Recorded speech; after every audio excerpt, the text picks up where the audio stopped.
Estão todos me ouvindo? Sim. Ok, Sim, perfeitamente. Não atrasei. Cheguei com 3 minutos aí faltando, mas não estou atrasado. Então, hoje nós temos 5 trabalhos que vai compor a mesa. Deixa eu só abrir novamente a ordem, porque eu não sei de cabeça.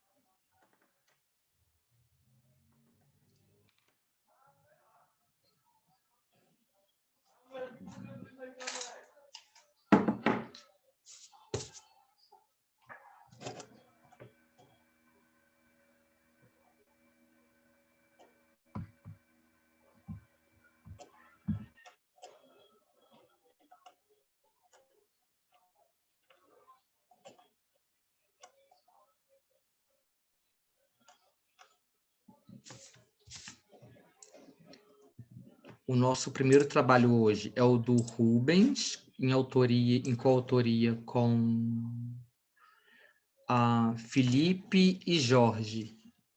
Bom, acho que eles não estão na sala ainda, né? O Felipe. Oi, estou aqui também, o Rubens. Ah, tá. Se vocês quiserem carregar a apresentação de vocês, fiquem à vontade, tá? Para carregar, tem um botão chamado Share Screen, um botão verde. Porém, é preciso deixar o PowerPoint aberto e depois compartilhar essa tela. Não pode minimizar a tela do PowerPoint, senão vai dificultar a... não vai conseguir compartilhar. Então, deixa o PowerPoint aberto, aí clica aqui no Zoom e compartilha essa janela. Bom, gente, boa tarde. Eu sou Renan Gomes de Moura, sou mestre em administração pela Unigran Rio, doutor em administração. Hoje estou coordenando essa sessão. Eu espero que seja uma sessão que possamos criar um bom diálogo e que a gente possa enriquecer e cada um aprender um pouco mais. Eu irei aqui a pouco fazer alguns apontamentos a respeito do trabalho de cada um e vocês vão ver se é coerente, né? Se vocês têm em coautoria com o professor ou se estão sem professores, né? Fizeram por conta própria, vocês vão julgar se o que eu estou colocando é pertinente para o trabalho de vocês ou não, tá bom? Então, lembrando que tem 15 minutos para a apresentação, faltando 5 minutos, eu aviso que faltam 5 minutos para acabar o tempo, né, de apresentação. Então, o Rubens, assim que você estiver pronto, tá? Já pode compartilhar, ou o Rubens ou o Felipe, eles podem já compartilhar, e aí, quando estiverem prontos, vocês me falem para eu poder contabilizar o tempo. É importante que todos os membros mantenham o microfone desligado. Então, assim, deixar somente quem está apresentando com o microfone ligado, no caso, os apresentadores, que é o Rubens e o Felipe. E agora estou aí à disposição de vocês para iniciar a apresentação. Se vocês têm slides, então, se não tiverem e forem fazer mesmo como uma questão mais dinâmica, só avisarem, tá bom? Certo. Quando eu clico aqui em compartilhar a tela, aparece a mensagem: o anfitrião desabilitou o compartilhamento da tela do participante. Vai liberar já para você daqui a pouco. Quer ver? Tá Acho bom. que o Fábio vai liberar. Vê se agora você consegue. Certo, só um momento.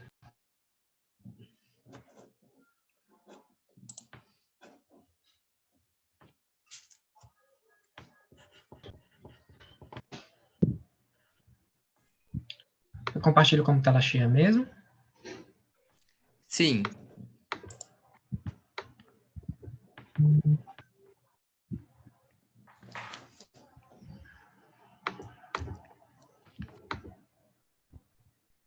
Está compartilhando a janela do evento, né? Você tem que deixar o PowerPoint aberto, aí clica no Zoom e faz o compartilhamento.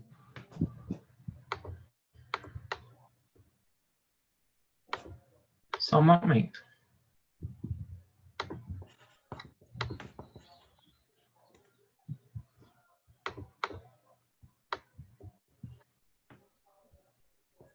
Tá aparecendo? Sim. Sim. Aperta apenas em apresentar. É só você apertar F5 ou apertar o botão de apresentar que fica a tela cheia, tá bom? Certo. Bom, Pronto. então a partir de agora você tem 15 minutos para sua apresentação. Tenha uma boa apresentação. Obrigado. Bom, vou começar. Olá, boa tarde a todos. Eu me chamo Rubens de Carvalho, sou acadêmico de administração da Universidade Estadual do Piauí. Eu, junto com os outros atores Felipe Moura Oliveira e Jorge Gouveia Nolasco, criamos esse artigo intitulado A Carta Fora do Baralho, o lado obscuro da gamificação. Bom, recentemente surgiu uma tendência intitulada gamificação, que consiste na aplicação de mecânicas de jogos em ambientes não relacionados a jogos, transformando atividades que são consideradas robóticas, engessadas, em atividades que aumentam o engajamento e despertam a curiosidade dos usuários. A gamificação, esse termo, ele teve início em 2002, com o criador e inventor e programador Nick Pilling, só que o seu conceito, ele só foi começar a ter bastante engajamento em 2010, onde ele foi amplamente conhecido no mundo todo. E o intuito do nosso trabalho foi baseado na seguinte questão: quando se utiliza qualquer ferramenta de auxílio para obter algum resultado, independente do setor ou departamento que você trabalha, é necessário que você estude essa ferramenta para depois ser aplicada. E é justamente isso que a gente colocou no slide, que o problema ele surge quando os responsáveis pela implementação dessa estratégia acabam diminuindo a importância do objetivo a ser alcançado. E com base nisso, nasceu o objetivo do nosso trabalho, que é estudar essa ferramenta, que é a gamificação, e até que ponto ela é importante para engajar os seus usuários, sem transformar a sua ação desgastante, identificando os pontos cruciais que transformam o seu uso em benéfica para maléfica. E no nosso referencial teórico, a gente dividiu em 3 tópicos, que foi a gamificação e o jogo, as suas vantagens e as suas desvantagens. É interessante ressaltar que a gamificação e o jogo, apesar da gamificação ela utilizar mecanismos de jogos, ela não se enquadra como um. Então, qual a diferença da gamificação e o jogo? O jogo, ele já é feito para fins de entretenimento. E a gamificação, não. A gamificação, ela utiliza esses mecanismos que engajam os usuários a alcançar um objetivo. E o jogo, ele já tem esse fim de entretenimento que não engloba a vida pessoal. E em relação às vantagens que a gamificação ela pode trazer para o usuário, a gente pode citar que a competição, ela envolve a natureza humana, que incita as pessoas a superar suas vontades em algum aspecto. Então, dessa forma, todas as estratégias de gamificação trabalham com o orgulho do usuário, pois o mesmo ele pode dizer que atingiu algum objetivo, algum nível em suas conquistas, seja elas conhecimentos ou qualificações profissionais, etc. A gamificação também pode ajudar os usuários a ganhar confiança ao aprender como ter uma experiência de aprendizado bem-sucedida. Ela coloca os participantes a enfrentar os seus desafios e, assim, tomar decisões para resolver esses conflitos. Então, deve sempre haver o aprendizado criativo por trás deste conceito, que é a gamificação. E a utilização de treinamentos gamificados, ela pode ser mais eficiente do que os manuais, que a gente é acostumado já a ter contato com esse modelo mais engessado, em relação à aula, à empresa, qualquer setor que for trabalhar a gamificação. Porque além dela integrar a equipe sem ter que se reunir pessoalmente, eles também podem facilitar o acesso à informação em testes em um formato mais interessante. Um dos aplicativos que utilizam bastante a gamificação, que ele é muito bom, é o Kahoot. Inclusive, eu utilizo o Kahoot em várias situações, seja ela pessoal, profissional, porque ele já trabalha com essa ideia de misturar cores, misturar conceitos de jogos, e é bastante interessante porque ele desperta a atenção do usuário. E, inclusive, é um meio de inovar, independente do setor que você for aplicar a gamificação, seja ele educacional, profissional, na área da saúde, etc.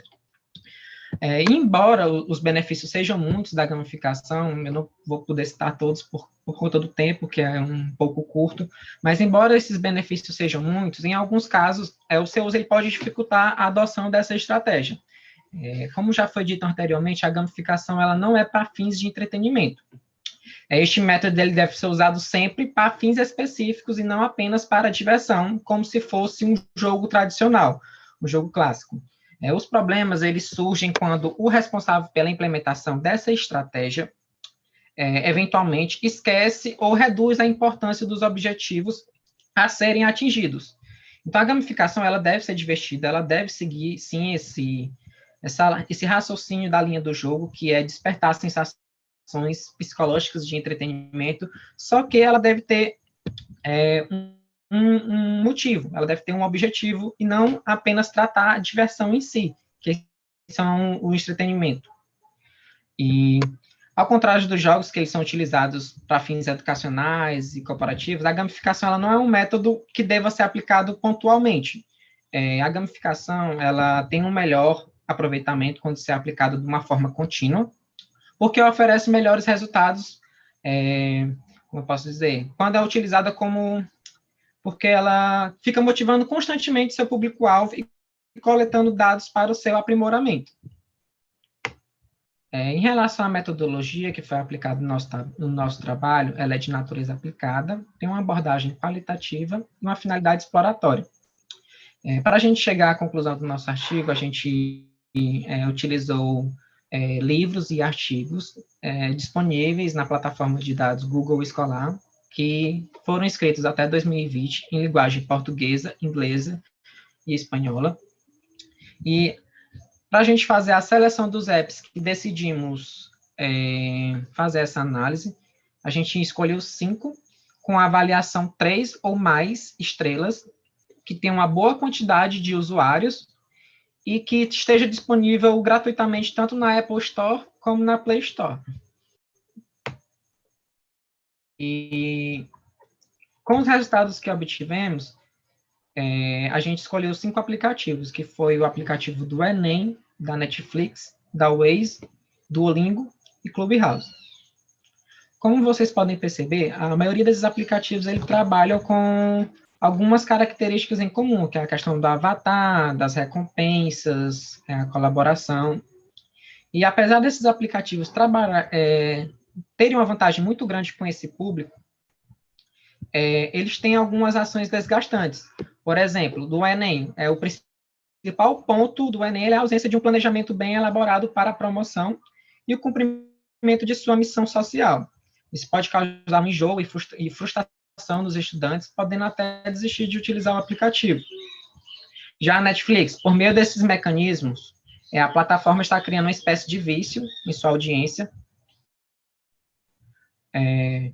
Na questão do Waze, o Waze ele é um aplicativo super utilizado, só que, dentre os comentários que a gente pode analisar dentro do aplicativo, a estação ela é bem criticada pelos usuários porque ele tem um controle real de todos os caminhos que os usuários têm. Então, o usuário ele acaba se sentindo perseguido, porque é como se o aplicativo ele tivesse, a todo momento, monitorando o que a gente fosse fazer. O Duolingo ele é um aplicativo que utiliza... O Duolingo é um aplicativo que você pode aprender inglês, espanhol, francês, entre aspas. É um aplicativo bastante dinâmico, só que por meio das exigências exacerbadas e das metas que muitas vezes não são tangíveis, os usuários reclamam da necessidade, da quantidade de vezes que o aplicativo obriga que eles entrem durante o dia. Não só isso, também o aplicativo ele acaba também sendo um pouco repetitivo. Para quem teve a oportunidade de usar o Duolingo, sabe bem que as tarefas são um pouco repetitivas, apesar dele ser um aplicativo bem dinâmico. E o Clubhouse, que é um aplicativo novo, que é disponível somente na App Store, por enquanto.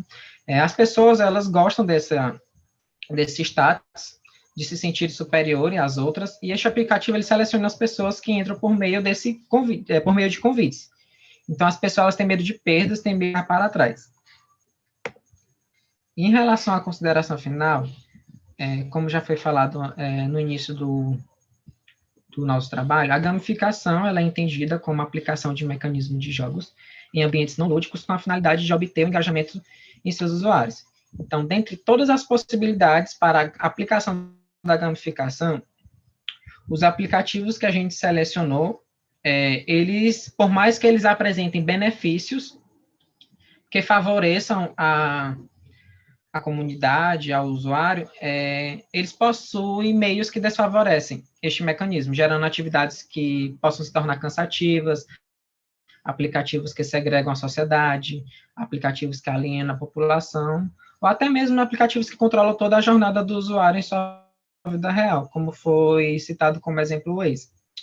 Então, a gamificação, se bem aplicada, não só a gamificação, como qualquer outra ferramenta de apoio que a gente utiliza para implementar alguma novidade dentro de qualquer setor, departamento, em qualquer área. Ela pode interferir, sim, nesses aplicativos e representar uma proposta que una as vantagens das pessoas com o objetivo da organização que aplica ela.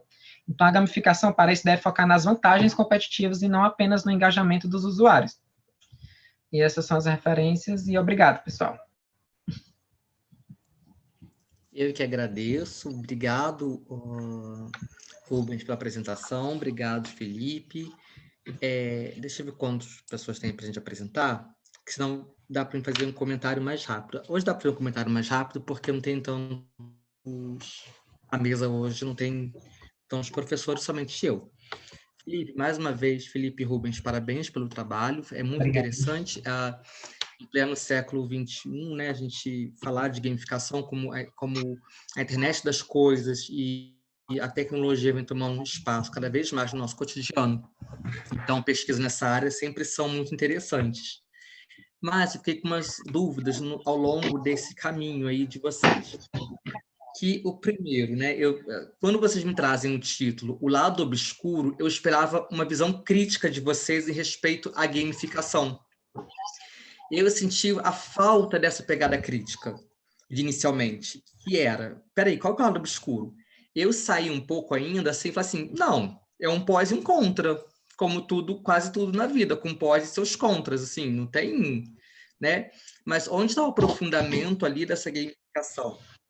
O outro ponto que era, por que, aí, né, para vocês responderem, por que é a carta fora do baralho? Essa foi uma dúvida. E o outro ponto era que vocês submeteram o trabalho para a área de administração. E como que a administração lida com a gamificação? O campo da gestão, o que vocês me trouxeram aplicativos que não são utilizados pela gestão, por exemplo. A gestão, se você olhar as organizações, não estão usando Netflix. A Netflix, eu não considero nem Netflix como a gamificação, é a plataforma de vídeo.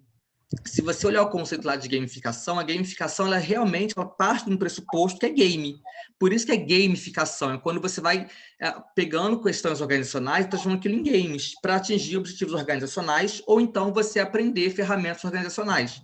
Por exemplo, teve um aluno que ele pegou o jogo Age of Empires e ensinar, né, para o seu artigo, estratégias, como que o jogo Game of Empires ele servia para compreender estratégias organizacionais, como formação de grupo, a formação de equipe, como atingir objetivos. Então, eu senti um pouco essa falta. O que é app e o que é game?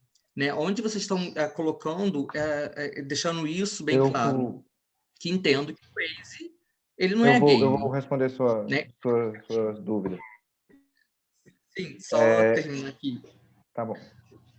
Então, eu fiquei nessa dúvida entre o que é app e o que é o game.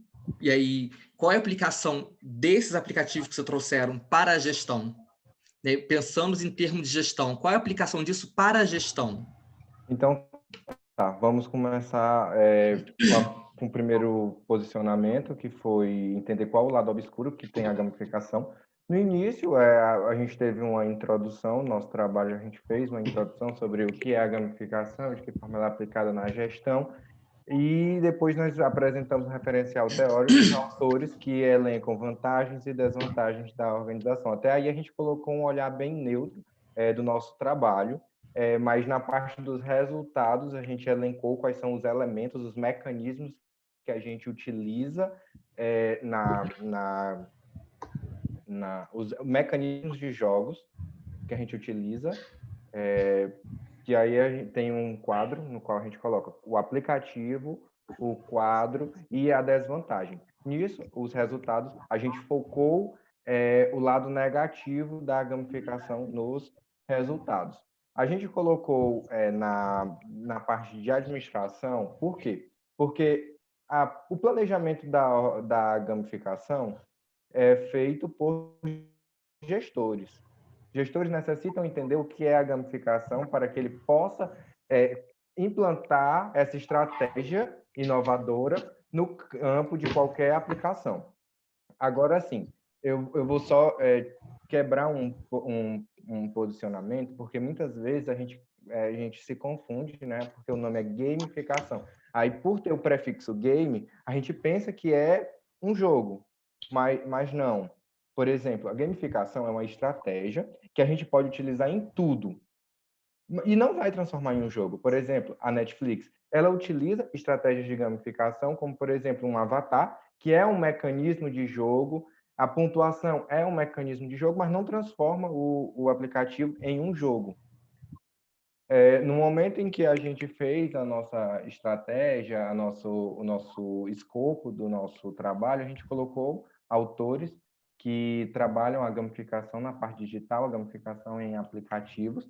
E, por exemplo, o que é um elemento de jogo? São os componentes do jogo. São aquelas partes tangíveis de um jogo que a gente observa. Por exemplo, um avatar, um tabuleiro, isso é um componente, é um elemento em um jogo de tabuleiro, por exemplo. Ou um jogo online. Um avatar, por exemplo, é um componente, um elemento.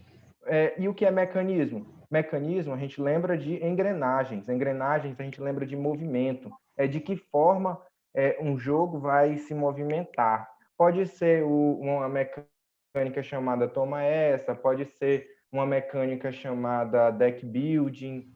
Então é isso.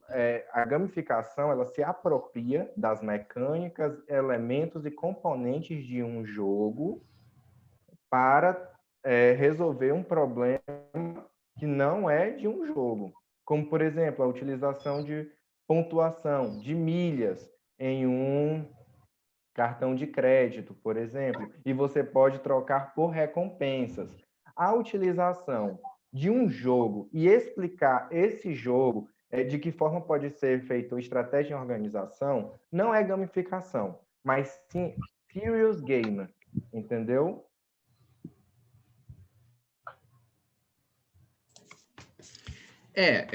Creio que estamos partindo de conceitos bem distintos de gamificação, incluindo por alguns teóricos, porque quando você vai olhar conceitos de gamificação, ele sempre está lá vinculado à questão do jogo, e mais uma vez eu volto, não é à toa que a palavra game ela aparece, e game tem a sua origem realmente para jogo, e aí você poderia ter outros conceitos para definir isso, que não seu nome de gamificação. Mas a minha dúvida ainda fica como que isso está aplicado à questão pelos aplicativos que você traz. E aí eu não consigo conceber, né, ou não ficou claro para mim, como que, por exemplo, a gestão vai se apropriar da Netflix para poder fazer engajamento de funcionário, ou para poder fidelizar cliente. Talvez, que a ideia de vocês seja a ideia da gamificação nesses aplicativos, né? Se apropriar da gamificação nesses aplicativos. Mas ainda assim não consigo conceber isso dentro do campo da gestão para os aplicativos que você traz. Mas parabéns pelo trabalho, mais uma vez, né? E aí, dando prosseguimento, nós temos o trabalho da Adriana e do Robson. Boa tarde a todos. Estão Boa tarde, me ouvindo Adriana, bem? tudo bem? Sim. Tudo jóia. Que bom. Eu posso Adriana, você compartilhar a sabe tela? compartilhar? Sim, você sabe compartilhar aqui? Sim, sim. Ah, então tá bom. Sei. Já estou habilitada para compartilhar? Eu creio que sim. Então tá bom. Então deixa eu fazer aqui meu compartilhamento. Só um instante. Deixa eu escolher aqui.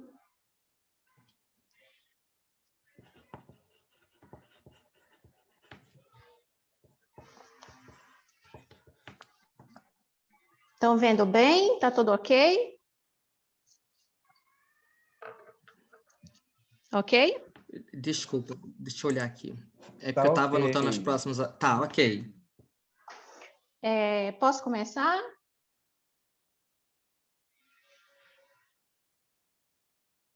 Oi?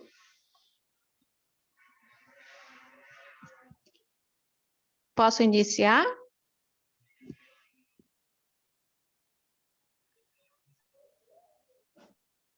Oi? Só queria uma sinalização se eu posso iniciar a apresentação. Renan? Será que ele caiu? Ele pode estar Fui eu que falando. caí. Eu Ah. caí, mas eu voltei. Eu dei só uma leve caída. Então tá bom. E eu falando sozinha aqui, mas tudo bem. Adriana, E eu aqui preocupada. não, eu falei assim, será que a Adriana caiu? Mas fui eu. Tá bom, Adriana. Problemas da nossa Posso contemporaneidade. iniciar? É Fique à verdade. vontade. Posso iniciar, Renan? Obrigada. O nosso trabalho é sobre o tema Inovações Tecnológicas e Sistema de Informações Contábeis, autoria de Adriana Esteves Gama Novaes e Robson Braga. Bem, a contabilidade, além de exercer uma função administrativa que envolve planejamento, controle, coordenação e comunicação, é uma ciência social que estuda a composição patrimonial das células sociais. E com seus sistemas de informação, acompanha as necessidades empresariais dentro de uma complexidade de fatos contábeis possíveis de ser gerados, e evolui na sua escrituração através da utilização de ferramentas tecnológicas. Nesse sentido, Padovese considera a tecnologia de informação como um dos pilares para o gerenciamento do ciclo de vida dos processos organizacionais na busca de inovação e agilidade. Dentro desse contexto, essa pesquisa traz como objetivo geral mostrar como inovações tecnológicas têm contribuído na prestação de serviços em escritórios de contabilidade da cidade de Teixeira de Freitas, Bahia. Os objetivos específicos: fazer um levantamento bibliográfico sobre o tema e realizar um estudo das possíveis inovações utilizadas no desenvolvimento da contabilidade nesses escritórios. Como justificativa, está na relevância dessa pesquisa em abordar a necessidade das empresas contábeis em inovarem frente aos avanços tecnológicos e a dinâmica da concorrência de mercado, fatos esses de suma importância para o seu crescimento e sustentabilidade. Espera-se ainda contribuir com gestores das empresas contábeis e demais pesquisadores sobre o tema através dos achados desta pesquisa de campo. O referencial teórico sobre a tecnologia e a ciência contábil, Clan-About e Faísa, 2018, enfatizam que as inovações tecnológicas mudam a atuação do contador, formando um novo papel, ou seja, um consultor de negócios. Para os autores, inovação não só mudou os negócios, mas também facilitou a vida nas esferas econômicas, políticas e geográficas, através de recursos como sistemas em nuvens, inovações em softwares, usos de mídias sociais. Zirtes e Alves afirmam que a tecnologia da informação exerce um papel fundamental, tanto no processo de gestão de escritórios como nas atividades contábeis. E as aquisições, segundo esses autores, devem passar por uma avaliação da real necessidade desses escritórios para evitar que gastos desnecessários sejam feitos com a intenção também de se aperfeiçoar escolhas. Sobre as inovações tecnológicas e a contabilidade, Zirtes e Alves afirmam que a tecnologia de informação desempenha um papel importante para a gestão dos escritórios contábeis, facilita a comunicação por meio da sua velocidade e capacidade de ser enviados com segurança, e complementam ainda que mudanças trazidas com as inovações permitem a automação de serviços praticados pelos escritórios contábeis, buscando a otimização de resultados. Já a pesquisa de Coquina e Blanquette, em 2019, sobre o tema automação em processos robóticos, RPA, aponta que esta é uma tecnologia emergente e que permite a automação de processos e tarefas de negócio. Para isso, se requer um novo entendimento dos riscos e controles internos para a sua implementação por seus proprietários e auditores internos. A metodologia é uma pesquisa descritiva com abordagem de dados de forma qualitativa por meio de um levantamento envolvendo empresas contábeis da cidade de Teixeira de Freitas, Bahia. A coleta de dados aconteceu de julho a agosto de 2019. Foram visitadas 35 empresas de um universo de 50 registradas no Conselho Regional de Contabilidade do Estado da Bahia. O instrumento foi um questionário estruturado de caráter fechado. A amostra não probabilística, a seleção da amostra foi de forma intencional, uma vez que se desejava atingir toda a população. Dentro desse universo das 50 empresas, 10 empresas não foram localizadas em seus possíveis telefones e endereços, e 5 delas se recusaram a participar, alegando falta de interesse. Os resultados da nossa pesquisa, né, foi dividido, a apresentação dos resultados foi organizada sobre 3 aspectos. O primeiro aspecto sobre o uso e integração dos sistemas de informações contábeis, na tabela 1, os aspectos relativos à aquisição de inovações e treinamentos de pessoal, que são as tabelas 2 e 3, e aparatos tecnológicos e guardas de documentos, que são as tabelas de 4 a 7. Foi solicitado aos participantes da pesquisa que organizassem em ordem de prioridades as motivações para possíveis aquisições de inovações em sistema de informações contábeis nos seus escritórios de contabilidade em Teixeira de Freitas, Bahia. Como prioridade 1, os participantes da pesquisa responderam que seria para atender a fiscalização, prioridade 2, para acompanhar a evolução tecnológica, prioridade 3, para obter melhores controles internos e prioridade 4, para melhor competirem no mercado. Teixeira de Freitas é uma cidade que ela está localizada a mais ou menos 809 quilômetros de distância da capital Salvador, né? Então, foi questionado aos participantes da pesquisa sobre a possível existência de dificuldades em função da distância da capital do estado, né, para a cidade de Teixeira de Freitas, para que esses escritórios pudessem adquirir inovações em sistema de informações contábeis. 54% dos escritórios disseram que não haviam dificuldades em função da distância à capital, e 46% apresentaram que haveriam algum tipo de dificuldade. Dentre elas, 75% respondeu que faltaria atendimento por parte de fornecedores da capital para essa cidade que se localiza no extremo sul da Bahia, e 25% que os fornecedores não atenderiam essa região. Em relação à possibilidade de treinamentos de pessoal do corpo técnico dos escritórios contábeis em relação aos sistemas utilizados, né, por esses escritórios, sistemas de informações contábeis utilizados por esse escritório, 12% disseram que não conseguiam treinamentos adequados na cidade, nenhum escritório envia funcionários para treinar fora da cidade, 34% posicionaram-se que os seus funcionários fazem treinamentos em ambientes virtuais, e 54% afirmaram que esses treinamentos são feitos de forma adequada na cidade de Teixeira de Freitas. Em relação a aparatos tecnológicos e guarda de documentos, foi questionado como esses escritórios faziam, né, a guarda da documentação dos seus clientes.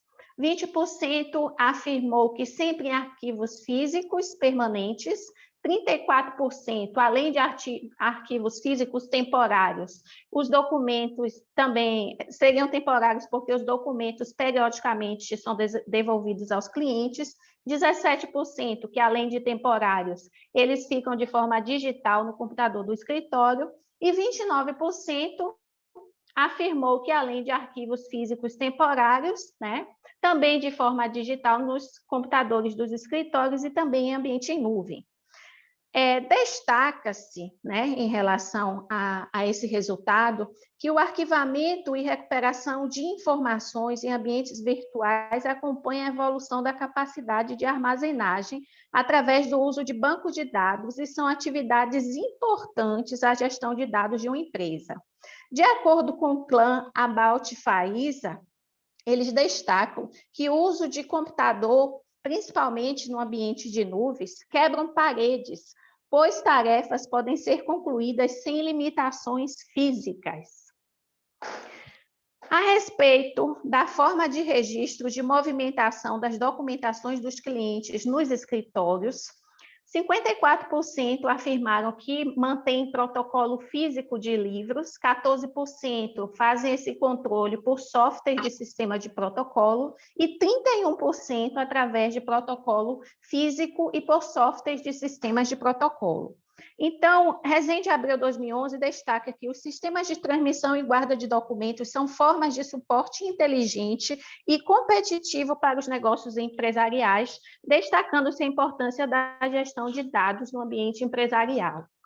Em relação a quais os aparatos tecnológicos Adriana, são faltam 5 disponibilizados minutos, aos funcionários, para o desenvolvimento das tarefas de escritório, 100% disponibilizam computadores e internet, 26% tablets ou notebooks, 69% estrutura de intranet e 46% linhas de telefones celulares, né? Destaca-se, pela fala de Clan About FAISA, que os aparatos tecnológicos são tecnologias de apoio aos sistemas de informações contábeis e esses abrem pontes para a conectividade móvel e suas aplicações auxiliam a organização a supervisionar os seus negócios.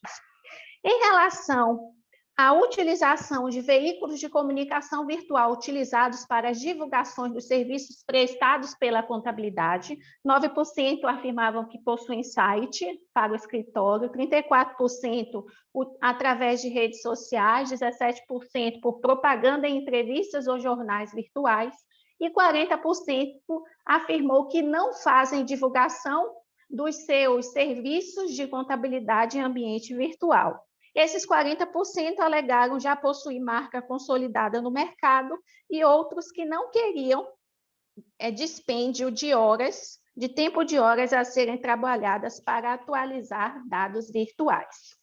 Considerações finais. As demonstrações efetivas dos achados foram alcançados, treinamentos de pessoal para o manuseio dos sistemas de informações contábeis de forma presencial e também mediante prática de treinamentos virtuais puderam ser observados nessa experiência. Em relação à guarda e transmissão de documentos, percebeu-se o aumento no uso do ambiente virtual e inicial utilização dos sistemas informatizados de protocolo. Quanto aos aparatos tecnológicos, observou-se uma adesão total ao uso dos computadores e redes de internet, alguns escritórios com redes internas, as chamadas intranets, e há ainda uma tendência crescente de disponibilizar telefones e computadores móveis para as atividades externas dos funcionários. Em relação ao uso dos meios virtuais para a divulgação dos serviços contábeis, alguns escritórios mostraram-se conservadores em não utilizar os referidos meios. Conclui-se que os escritórios contábeis analisados têm buscado tanto acompanhar a evolução tecnológica quanto a implementar novas ferramentas de inovações, e ressalta-se que esse tema não se esgota nesse trabalho científico sobre as contribuições das inovações em sistemas de informações para a melhoria da prática dos escritórios contábeis e poderá servir de inspiração para novas pesquisas e análises diagnóstica. Aqui eu trago as referências utilizadas nesse trabalho. Obrigada. Adriana, parabéns pelo trabalho. Eu acho que a gente Obrigada. fala sempre da contabilidade é algo importante, principalmente quando a gente está falando tanto de transparência e meios que possibilitam essa transparência. Travou. E aí, eu voltei? Voltou. Ah, e aí, a primeira pergunta que eu tenho em questão à metodologia. Você colocou, eu não pode ter sido um erro de digitação, creio eu que sim, que realizou uma pesquisa qualitativa, enquanto você demonstra dados quantitativos. Uhum. Mas olha só, pode terminar. E aí, a pesquisa qualitativa, ela, em momento nenhum, a gente tem gráfico, a gente tem aqueles teoremas, a gente não usa essa pesquisa qualitativa, porque a pesquisa qualitativa, ela não está preocupada com quantidade, e aí você traz alguns termos bem quantitativos, que é amostra, população. E isso não faz parte da pesquisa qualitativa, porque a pesquisa qualitativa ela está preocupada em ouvir o sujeito, o que ele tem a dizer, ou enfim, né, ou compor um corpus por meio de outras formas que não são formas numéricas. E aí eu não sei mesmo se foi um erro, né, na escrita, ou se há uma outra compreensão de pesquisa qualitativa. E aí a outra pergunta que tecnologia em específico você estava preocupada em olhar? Era para que fim contábil? Né? A gente sabe que o universo contábil é imenso, então você consegue aplicar tecnologia para tudo, né? Desde fazer balancete até você manter a transparência fiscal.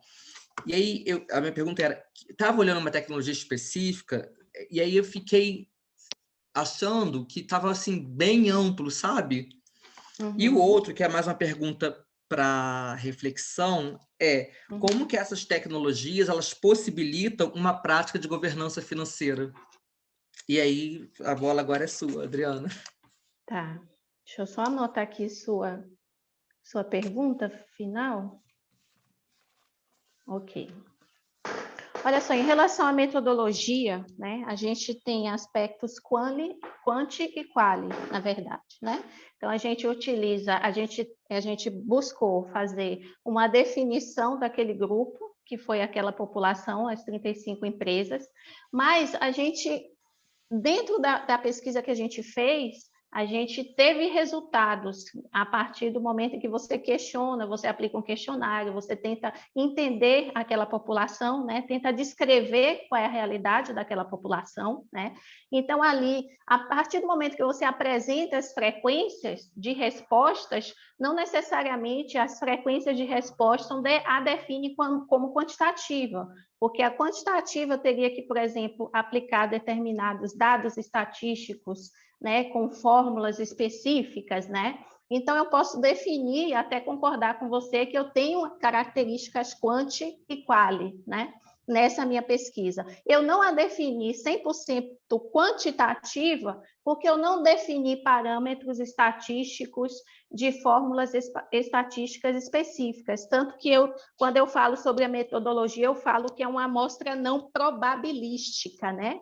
Então, foi uma amostra selecionar, um grupo selecionado. Eu fui lá no CRC Bahia e peguei todo o universo de escritórios daquela cidade para poder fazer a minha delimitação de população. E busquei as 50 empresas, né? Então, 35 participaram, 10 não consegui localizar e 5 se recusaram a participar. Então, aqui a gente tentava, a seleção foi de forma intencional, ou seja, eu queria pegar todo aquele universo para poder entender aquela realidade. Em relação ao sistema, qual a aplicação, qual a definição de softwares, não, a gente não buscou nesse artigo especificamente definir ou nomear tipos de softwares que esses sistemas, que esses escritórios utilizam. Então, aqui a pesquisa foi sobre inovações nos sistemas de informações que eles utilizam, né? Então, todo escritório de contabilidade ele precisa ter um software para desenvolver a sua escrituração. O foco da gente não era focar um ou outro tipo de software, mas procurar entender se o fato daqueles escritórios estarem no extremo sul da Bahia, era possível ter inovações em relação aos softwares que eles utilizavam, eles tinham dificuldade de buscar treinamento, eles tinham facilidade de ter esse treinamento local, eles já estão mudando uma cultura, né, de começar a internalizar o uso da tecnologia, porque a gente tem, né, dentro da área contábil também aqueles profissionais mais antigos, né, que têm mais resistência à utilização da tecnologia. Então, a gente procurou saber como é que você faz o controle de protocolo. É só por livro escrito ou vocês já estão utilizando o protocolo digital? Porque já existem essas ferramentas, né?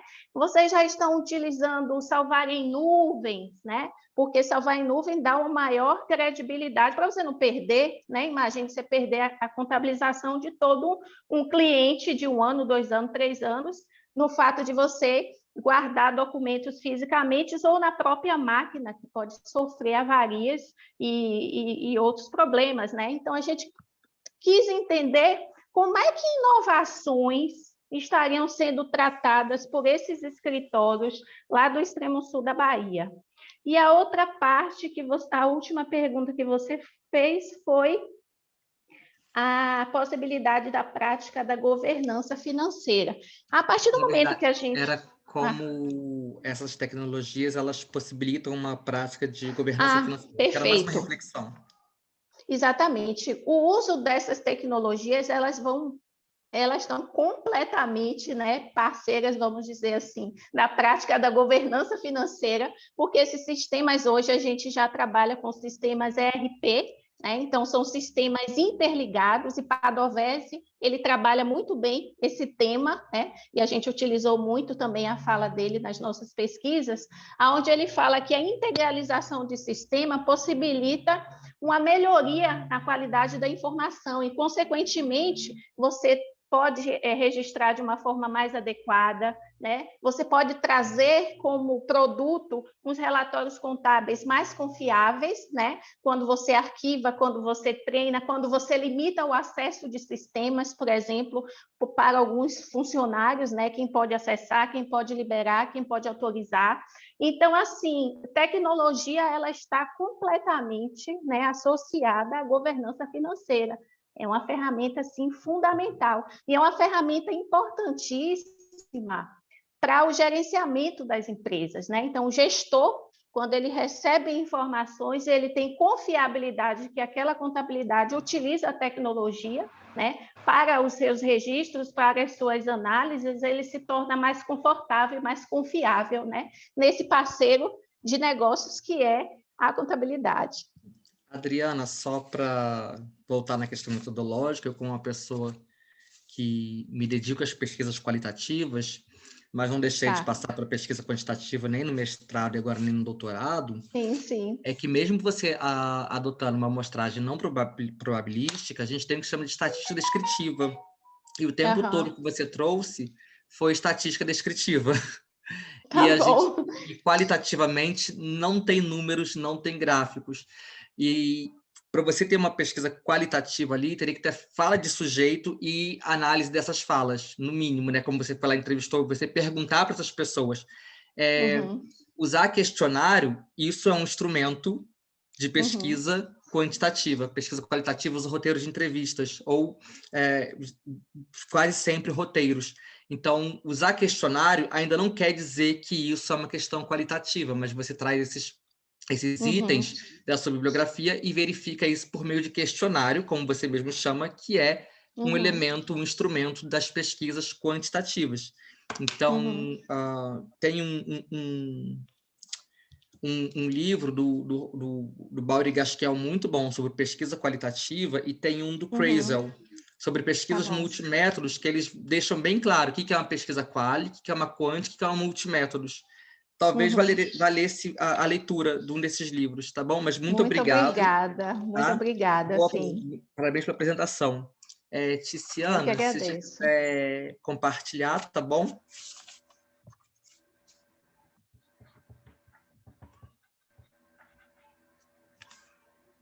Boa tarde. Boa tarde, Tiziana, tudo bem? Tudo jóia.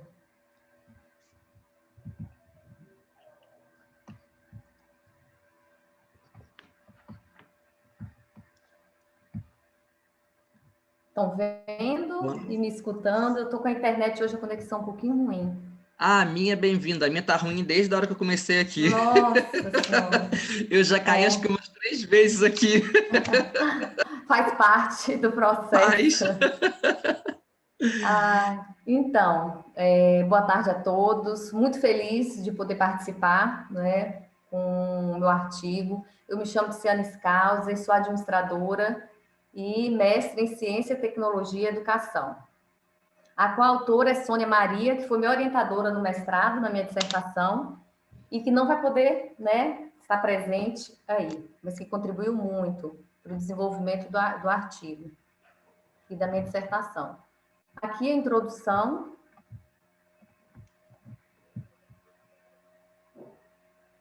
A consultoria de imagem, né, ela possibilita uma reflexão do indivíduo sobre suas intenções e valores, além de ajudar a construção da imagem visual, que expresse personalidade, estilo e com artefatos visuais que representem a sua identidade pessoal e autoconhecimento.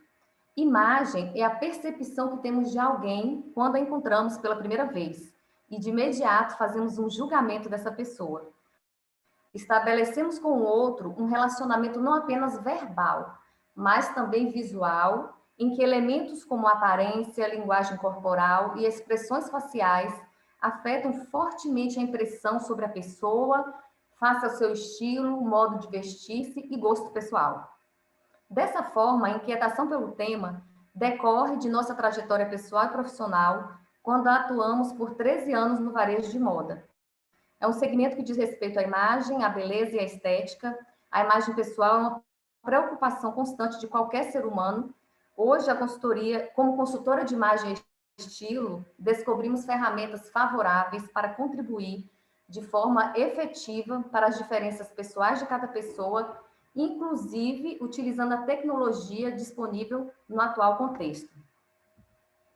Assim, demandamos o principal objetivo: apresentar a possibilidade de melhorar e potencializar a construção de uma marca pessoal com as ferramentas e técnicas de consultoria de imagem. Então, igual eu falei, eu sou administradora, atuei bastante tempo no mercado de moda e depois me especializei em consultoria de imagem. Eu quis unir, né, fazer uma junção da minha profissão, da minha formação administradora com a profissão minha, né, que eu atuo como empreendedora no mercado de consultoria de imagem, de moda há muito tempo. E o objetivo era apresentar essa possibilidade de melhora e potencializar a marca pessoal que eu conheci, né, na administração no marketing. E como objetivo específico, relatar como a imagem é formada na mente das pessoas, tendo em vista o poder de imagem face ao estilo pessoal de cada indivíduo. Apresentar etapas do trabalho da consultoria para identificar e desenvolver o estilo pessoal. O embasamento teórico que dá suporte, né, à presente pesquisa é composto por 2 partes. No primeiro momento, faremos uma reflexão sobre como a imagem é formada na mente das pessoas, e para isso utilizamos os conceitos de Philip Holloway e ainda lançamos mão de autores internacionais e nacionais que têm apresentado grandes contribuições sobre o tema no mundo da moda, com enfoque da marca pessoal. A Nina Garcia, Tita Aguiar, Ana Vaz, Glória Calil e Arthur Bender, que foca principalmente na marca pessoal. Então, eu peguei autores de marca pessoal e autores que falam sobre imagem e consultoria. Na realidade, a maioria é de fora, né, do Brasil, porque começou nos Estados Unidos, depois a Europa, e no Brasil é mais recente esse foco na consultoria de imagem. Então, a formação da imagem pessoal, segundo Nina Garcia, estudos indicam que 55% da primeira impressão que as pessoas têm de você é baseada em sua aparência e ações, né? Ou seja, o comportamento. 38% é no tom de voz, se é calma, se é rápida, se fala de uma forma mais agressiva, e 7% no que você diz, demonstrando assim que somos criaturas visuais. Nos primeiros 10 segundos, você estará sendo julgado quanto à classe social, situação financeira, personalidade e nível de sucesso. Essas impressões ditam a interação com a pessoa julgada. Se positivas, aceitamos; se negativo, a tendência é fechar a porta para ela. Assim definimos a comunicação visual. Enquanto a comunicação verbal ocorre quando a gente fala, A visual ocorre o tempo inteiro, seja pela roupa, pelos gestos, pela expressão, pelas posturas, não é? São mensagens que passamos a nosso respeito, docilidade, agressividade, simplicidade, sofisticação ou distanciamento. Então, quando eu comecei essa apresentação aqui no Congresso, hoje, né, os 10 primeiros segundos, todos que estão assistindo estavam primeiro, né, me julgando pela fisionomia, porque vocês viram o artigo, mas vocês não viram, né, a minha imagem. E aí, logo depois, vem conteúdo, vem a forma que fala, vem a expressão, vem o gesto e a postura.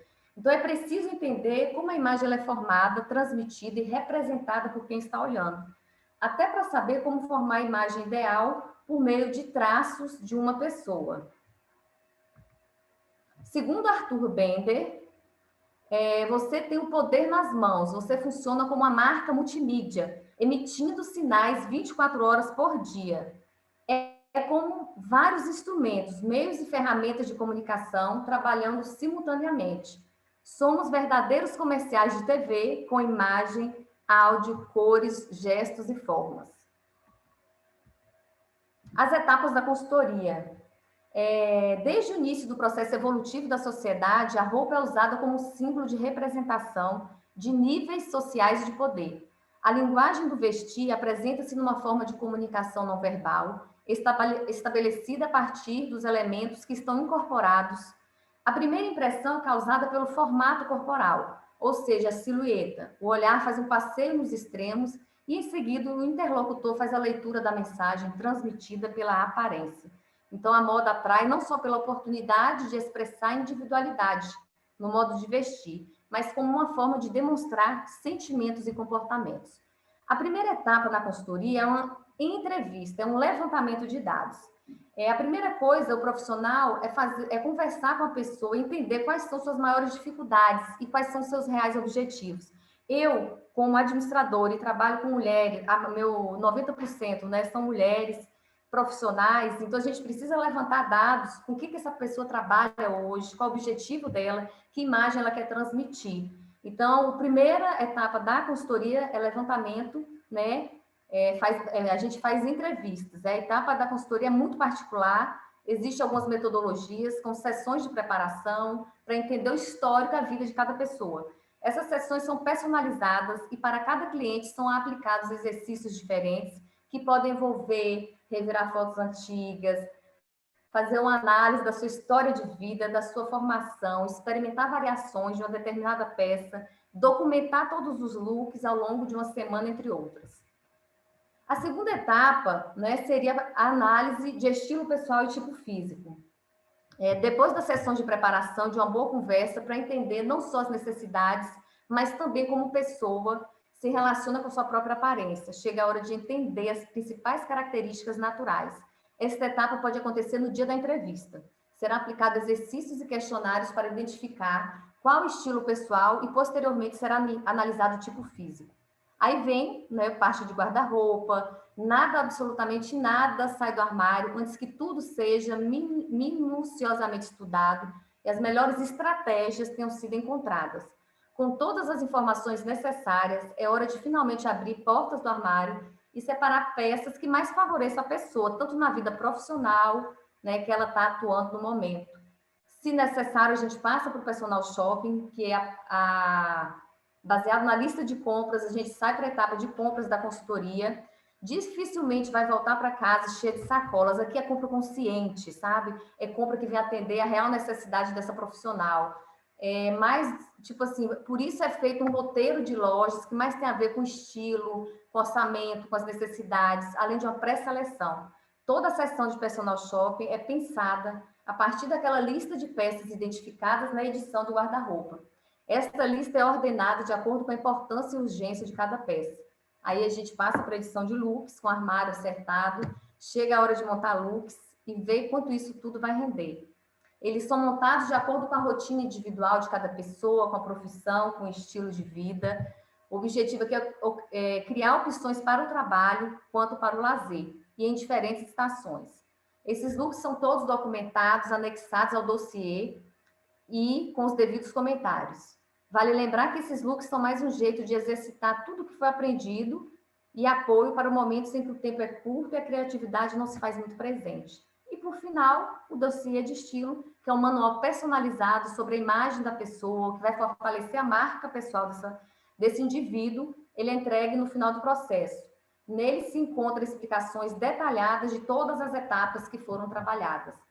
A metodologia, né, dessa investigação foi pesquisa bibliográfica com autores precursores neste tema, como Nina Garcia, a brasileira Tita Aguiar, que foi uma das primeiras consultoras de imagem no país, e Philip e Arthur Bender, principalmente com marca pessoal.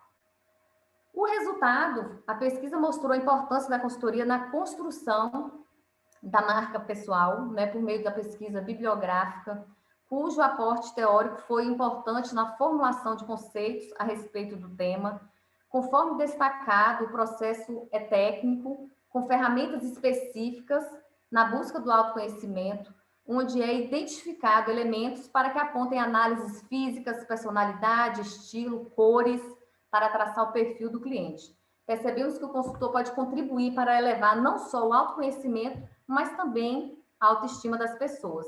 Considerações finais: os sinais mais significativos da imagem de uma marca pessoal vêm da própria imagem, pois vivemos em uma sociedade visual que cada vez mais se utilizando da comunicação não verbal. As pessoas devem se portar não só de acordo com o padrão do outro, mas também com aquilo que pertence ao seu controle, com o seu estilo próprio. O intuito do consultor de imagem é trabalhar junto com a pessoa para fortalecer sua compreensão de si mesmo, criando uma nova compreensão da imagem pessoal, independentemente de padrões, livre para ser quem é na sociedade social. Glória Calil afirma: estilo é o que faz de você única. É o seu modo de dizer ao mundo, sou singular. Por isso mesmo, o estilo é mais que uma maneira de se vestir. É um modo de ser, é um modo de viver e de agir. São suas escolhas particulares, suas preferências, desejos, humores e até mesmo suas fantasias. Estilos são modos, não as modas e os modismos. A moda é uma proposta da indústria. O estilo é uma escolha pessoal. Embora possa parecer estranho, na verdade o estilo não tem muito a ver com moda. A moda passa, o estilo permanece. Aqui são, né, referências que eu usei: Tita Aguiar, personal brand, que é o Arthur Bender, Nina Garcia, que fala muito de estratégia de estilo. Obrigado, Tiziana, pela apresentação. Parabéns. Eu adorei o seu tema.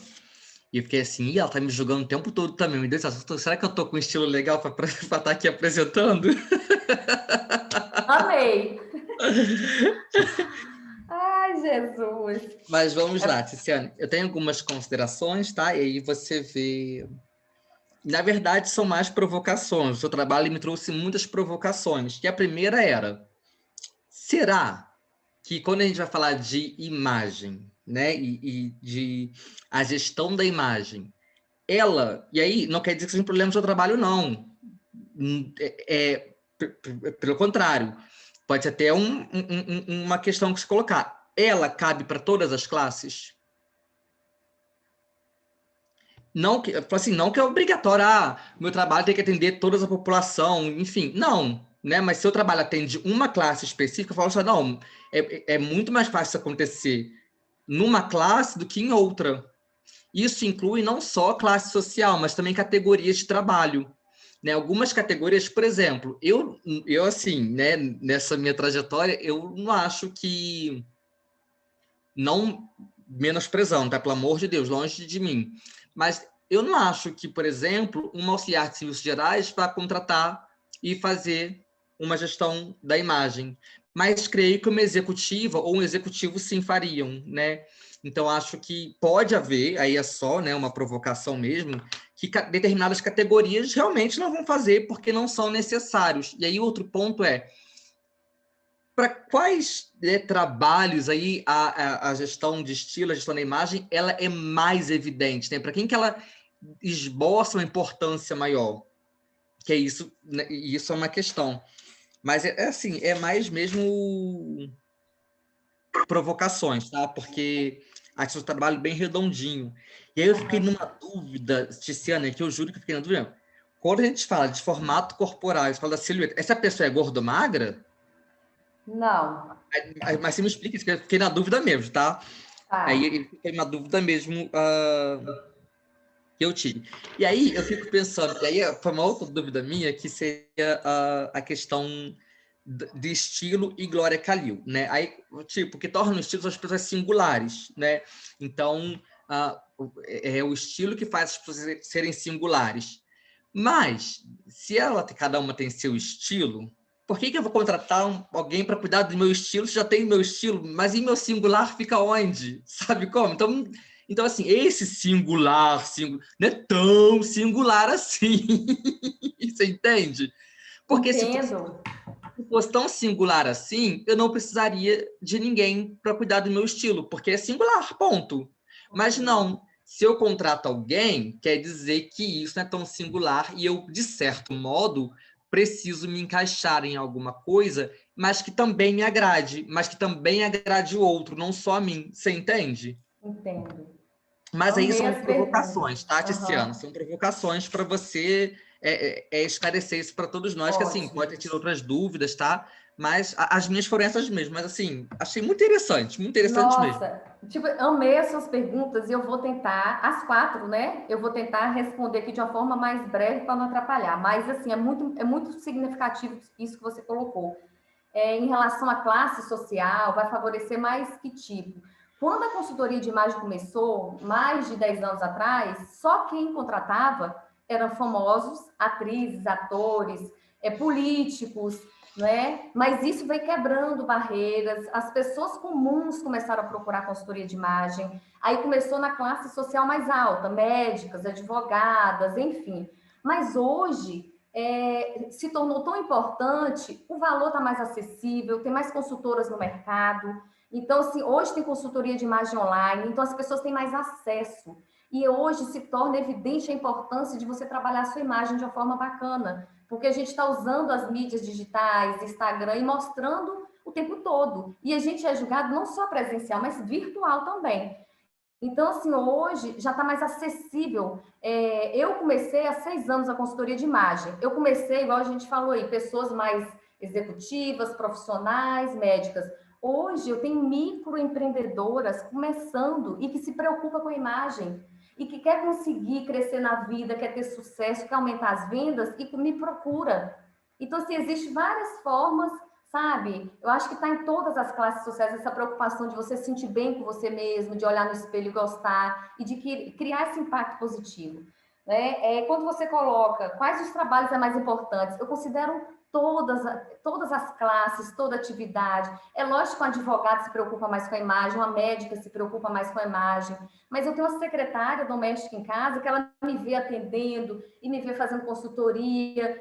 Ela fica, Tice, a gente agendou de fazer a coloração dela porque ela quer saber que cor favorece o tom de pele dela.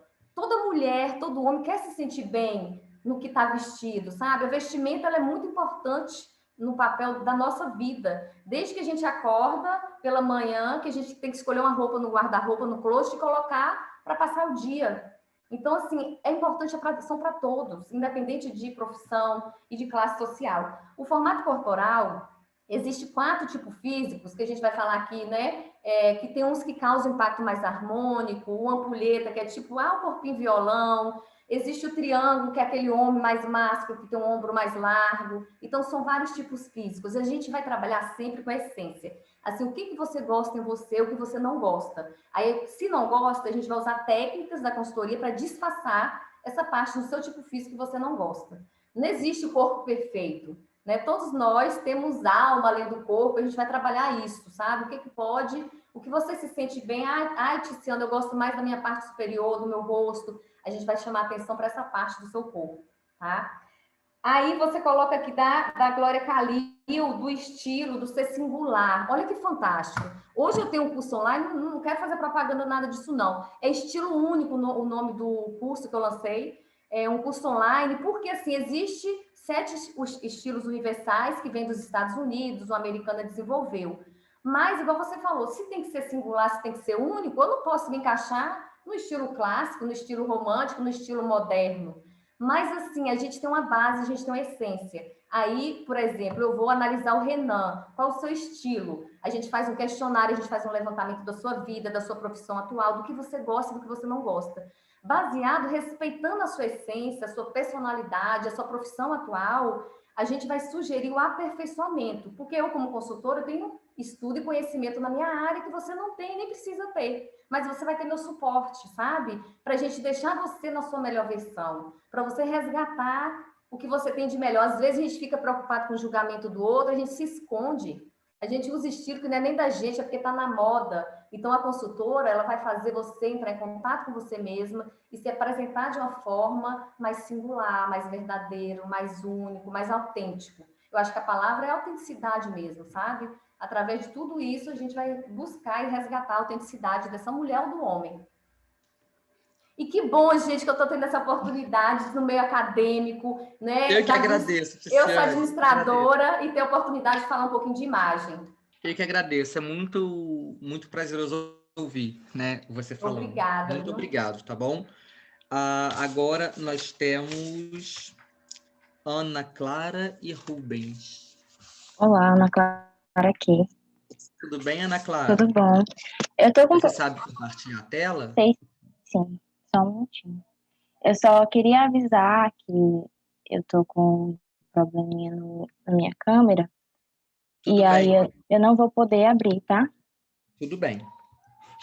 Só um minutinho. Lembrando que tem 15 minutos, tá? Assim que colocar para você apresentar, faltando 5 minutos, eu aviso que faltam 5. Infelizmente, não tem como levantar a plaquinha aqui de faltam 5. Então, assim, eu tenho que dar uma breve falada no meio da sua fala dos 5 minutos. Ok, tudo certo.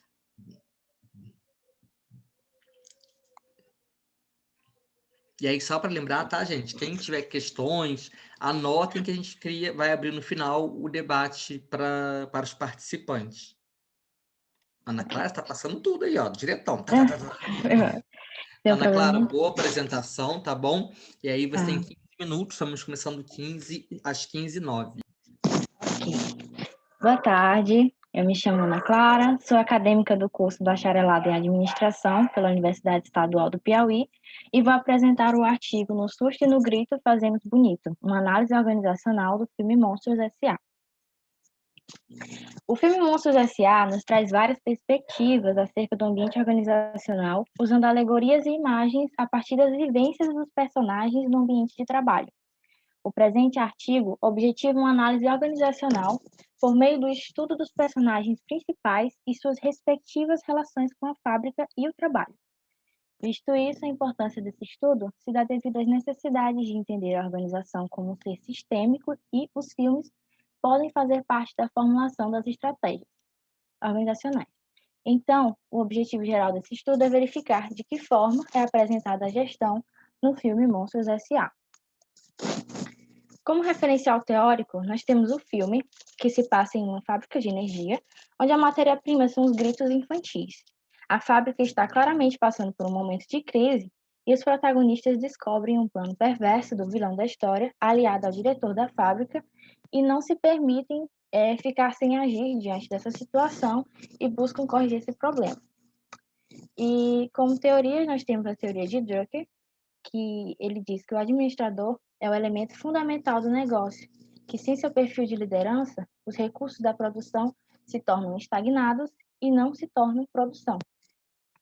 E para Coulter, o gestor deve fazer com que os membros da organização trabalhem em conjunto para que as fragilidades se tornem relevantes em relação aos talentos, maximizando o potencial e minimizando as fraquezas. Então, o filme é claramente uma crítica à sociedade. Quanto à metodologia, ela é de natureza aplicada, pois ela gera um conhecimento a partir da análise de uma teoria existente, sem modificar a teoria. Já a pesquisa é bibliográfica e documental. Quanto à bibliografia, é utilizando fontes constituídas por material já elaborado, como livros e artigos. Já o documental são informações que ainda não foram tratadas cientificamente. A sua finalidade é exploratória para a familiarização com o tema estudado e a abordagem é qualitativa, pois há necessidade do ponto de vista do pesquisador. Nós temos também a filmografia, com o retrato direto da sociedade, e a análise comportamental dos personagens. Como resultado, nós fizemos a análise dos personagens principais. Eles foram categorizados em empresários e empregados, foram listadas suas funções e o trabalho exercido. O primeiro é o personagem Henry Waternoose, que exerce um cargo estratégico, mas no filme ele não desempenha esse cargo de forma satisfatória, né? A gente percebe que ele tem mais uma postura de pai, aquele que vigia os funcionários, e a gente sente também que tem uma sensação de como se fosse uma empresa familiar. Não são tratadas estratégias para lidar com os problemas da fábrica. Nós temos também o James Sullivan, que é um assustador, que tem a função de assustar crianças a fim de captar energia, e ele se apresenta como um personagem dedicado. Sua satisfação pessoal é dedicar-se para a organização em que trabalha. Nós temos como assistente o Mike Wazowski, que dá suporte ao assustador. Ele é responsável por lidar com o armazenamento dos gritos, cuidar do maquinário. Ele tem um perfil metódico e segue as regras organizacionais com êxito. E também foi identificado o supervisor, que ele gerencia o rendimento dos monstros e o que está sendo realizado dentro dos setores do andar do susto. Como considerações finais, nós tivemos o resultado da pesquisa, a verificação de que existem várias metodologias utilizadas como ferramenta de apoio para promover decisões importantes e que os filmes podem ser sim uma delas. E esse trabalho apresentou também uma análise crítica das relações de subjetividade apresentadas no filme Monstros S.A., né? É possível identificar as características específicas de cada trabalhador e as suas subjetividades. Então, a gente pode ver como a gestão gira em torno dessas características específicas. Por fim, concluiu-se que as características apresentadas nos personagens detalham as relações trabalhistas da vida real, e o filme pode não apenas ser trabalhado como uma metodologia ativa em sala de aula, mas também como um mecanismo estratégico para a organização. Aqui estão as referências do trabalho e obrigada. Ana Clara, parabéns pela apresentação. Eu, particularmente, amo filme de animação, então, assim, já assisti esse umas 300 bilhões de vezes, de tanto que eu gosto. Acho um filme muito interessante. Acho que você trazer um filme para fazer uma análise organizacional é extremamente importante. Mas aí, eu achei que alguns conceitos ficaram... Eu não tive, para deixar claro, tá? Eu não tive acesso ao seu trabalho, como não tive acesso ao trabalho de ninguém até que apresentou até agora. Então, pode ser que algumas dúvidas que eu tenha estejam no trabalho, mas, como eu não tive acesso, eu as faço aqui. O primeiro é... E eu acho que talvez seria questão mesmo de rever o objetivo, que era, na verdade, como que você pode fazer, e aí vou colocar a palavra metáfora, entre o filme e a vida nas organizações.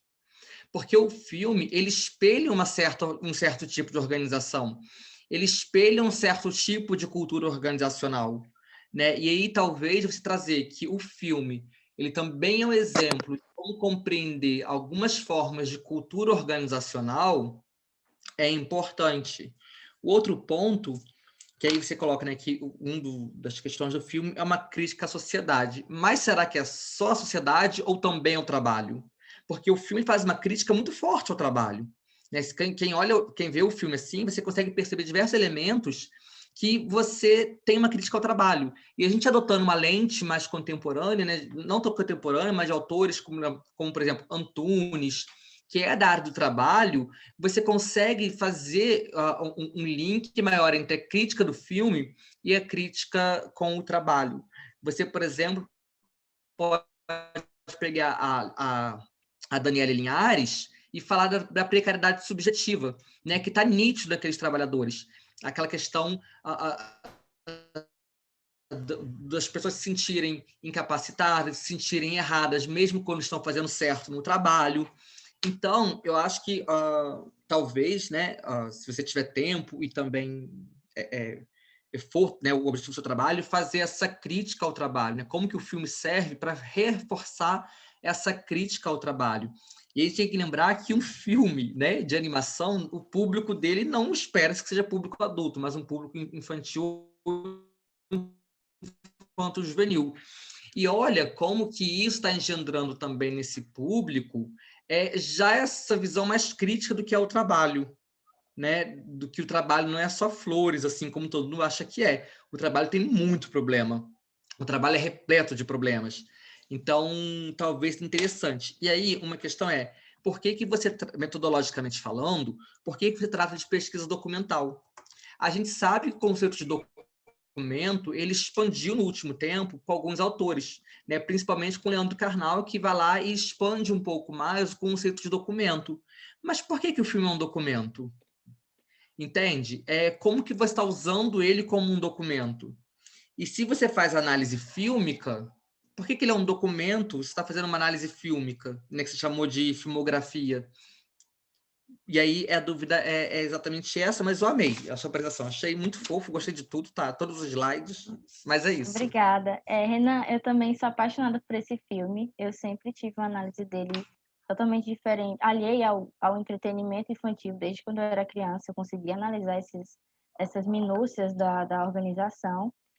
E sobre a sua dúvida da questão da cultura organizacional, eu pautei a sociedade porque é justamente essa sociedade que está inserida no trabalho, né? A gente sabe que também o trabalho, por exemplo, uma empresa, uma escola, existem ali micro-sociedades. Então, essa crítica está voltada para isso. A crítica ao trabalho também, a gente, no próprio artigo, a gente trata disso. Inclusive, no finalzinho que a gente fala sobre como o Sullivan conseguiu encontrar um meio de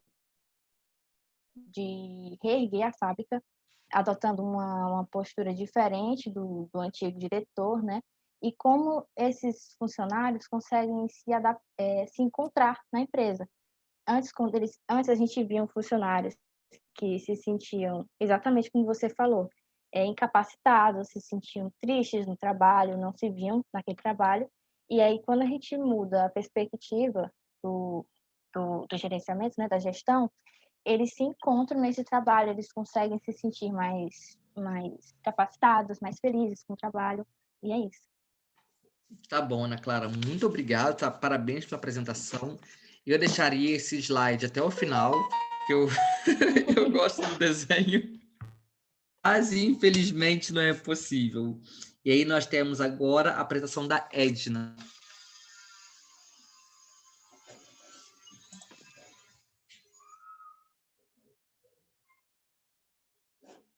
Só um minutinho. A nossa última apresentação áudio. de hoje, Pronto, agora.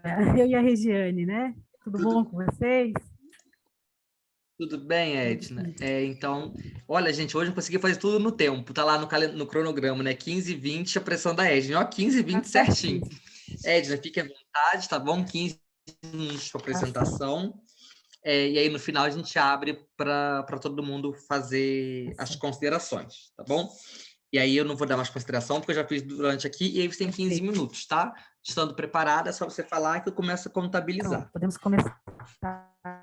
Então, boa tarde a todos e todas. Nós dividimos essa apresentação, nós aqui estamos me referindo a mim e a professora Regiane Moura. Eu sou professora da Universidade Federal de Sergipe, do curso de licenciatura em História, e a professora Regiane Moura, ela desenvolve atividade de supervisão de alunos da licenciatura do curso de História, que desenvolve atividades do PIBID, na escola que faz parte da rede pública, né, do Estado de Sergipe, a SEDUC, dentro de um contexto mais amplo e institucional do desenvolvimento do projeto PIBID, que é o que eu vou explicar agora. Então, esta apresentação está dividida exatamente assim, tá?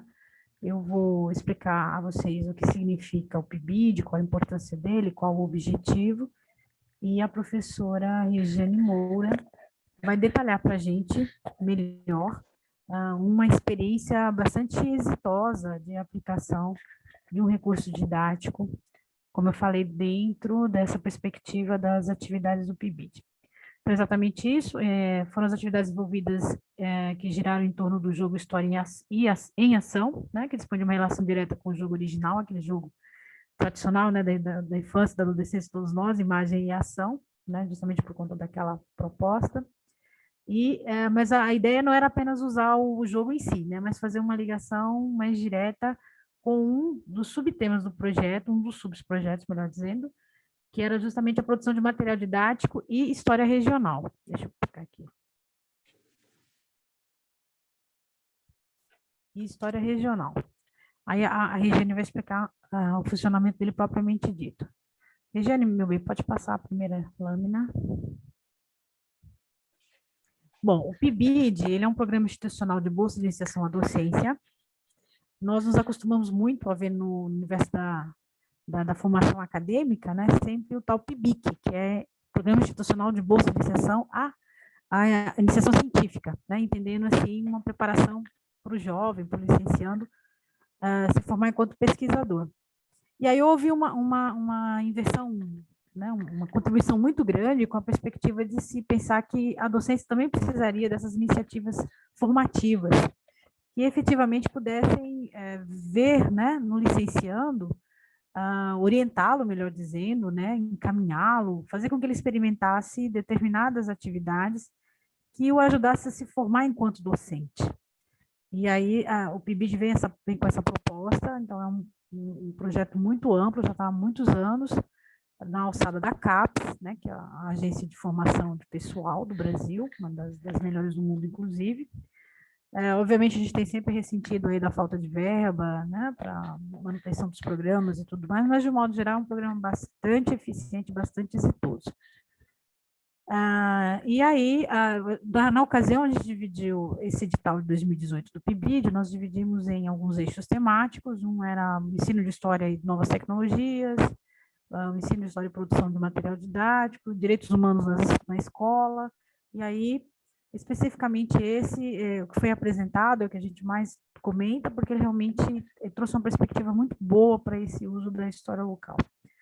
Então, há um processo de seleção dos alunos, né, eles ganham uma bolsa por 18 meses, mas eles precisam exatamente, sob supervisão de um professor que está lá na escola, na rede pública, desenvolver uma série de atividades, que podem ser oficinas, intervenções em sala de aula, produzir material didático, e especificamente esse da história local é um que a gente tem por muito valor, né, por muita importância, por tudo que ele efetivamente conseguiu trazer em termos de efeitos didático-pedagógicos.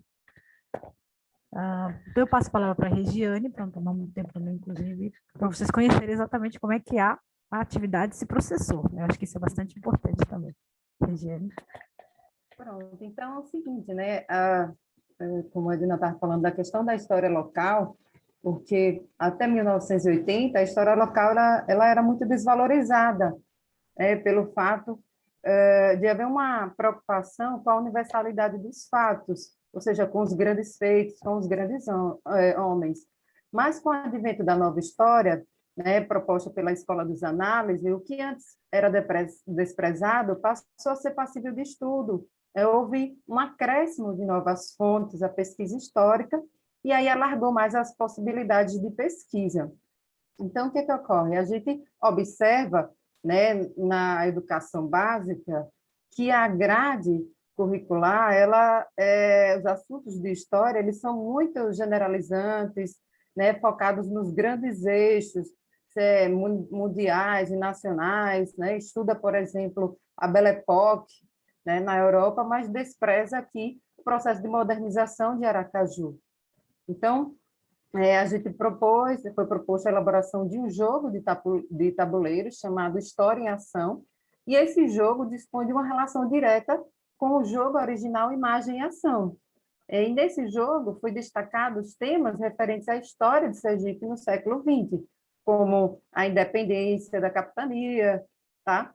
Então, o contexto de Sergipe no primeiro e segundo reinado, né, porque a gente pensou, né, no jogo já que ele é muito aceito, né, devido à facilidade de interação e de reconhecimento de algo presente no cotidiano do aluno. Então, as oficinas, ela tinha a proposta de levar o aluno a perceber a importância de estudar a história local, para a construção de uma identidade regional, que muitas vezes é desprezada, é esquecida.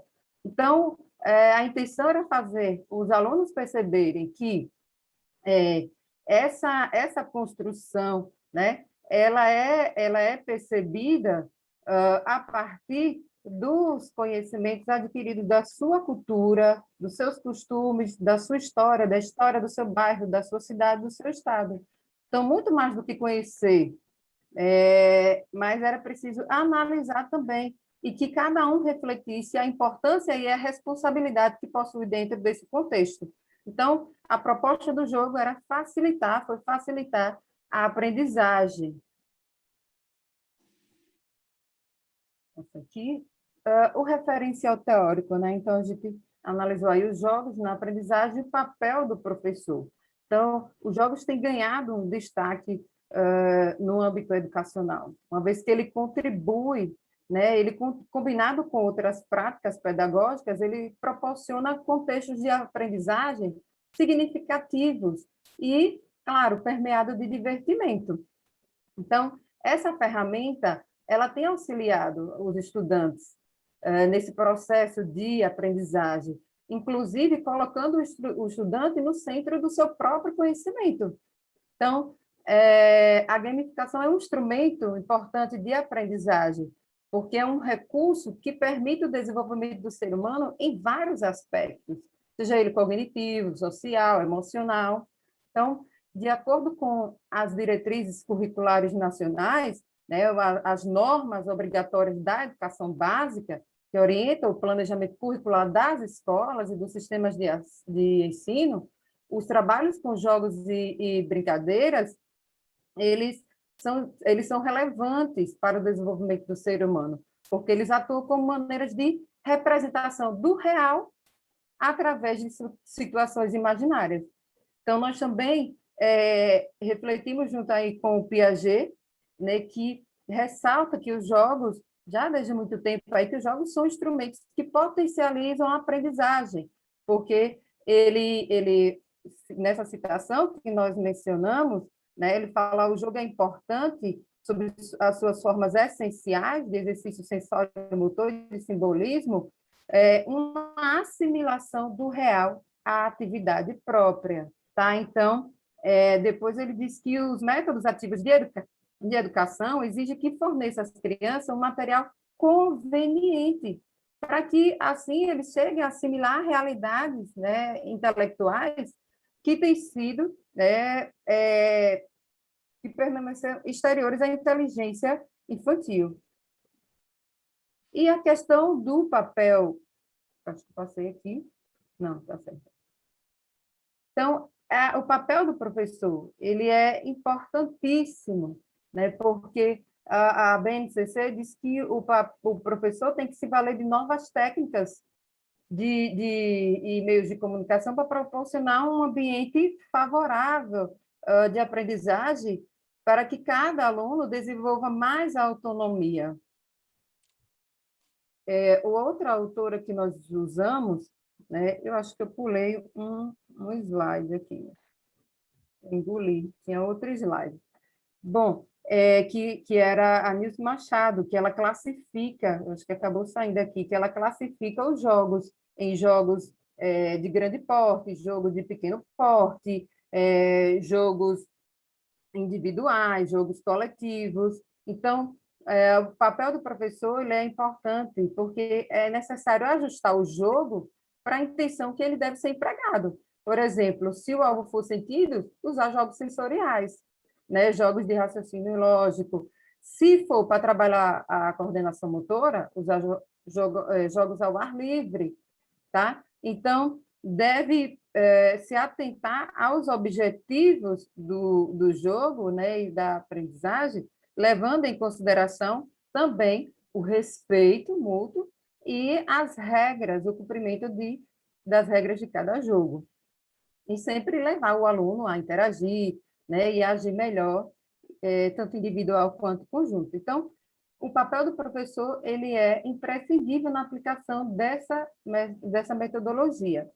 E outra reflexão importante aí da Selva Guimarães é que ela fala que a estruturação disciplinar ela fixa os limites e as regras do conhecer.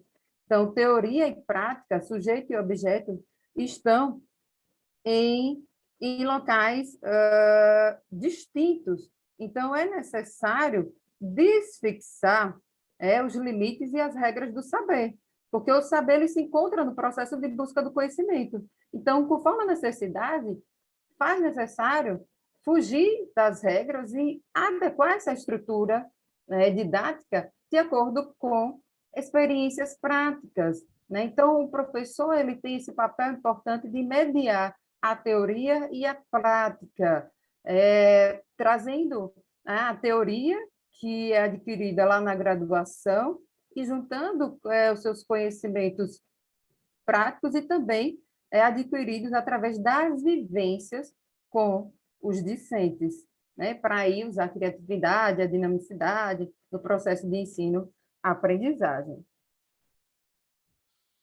Então, o papel do professor não é transmitir informações. O professor ele está junto com a coordenação, toda a gestão da escola, com a comunidade escolar, para tratar metas e objetivos de acordo com o modelo de aluno que a gente que se Regiane, quer alcançar. só te interrompendo, mas faltam 3 minutos, tá? Pronto, já estou finalizando. A metodologia foi baseada na pesquisa bibliográfica, né, uma vez que ela apresenta mecanismos que indicam problemáticas comuns e contribuem para a investigação de novos espaços, de novo alcance. Então, numa perspectiva de evidenciar a relevância de conhecer a história local, propôs-se também de mostrar outras formas de aplicabilidade das práticas pedagógicas, pretendeu-se também mostrar, ressaltar a importância do papel do professor no processo de ensino-aprendizagem, valendo-se de novas técnicas e meios de comunicação. Alguns resultados aí sobre o que os meninos acharam das oficinas. A grande maioria disseram aqui, mais de 80% disse que demonstrou interesse pelos assuntos estudados, tratados, disseram que adquiriram novos conhecimentos, que foram capazes de aplicar os conhecimentos mais adiante na avaliação, que conseguiu relacionar os temas tratados, desenvolvidos nas oficinas.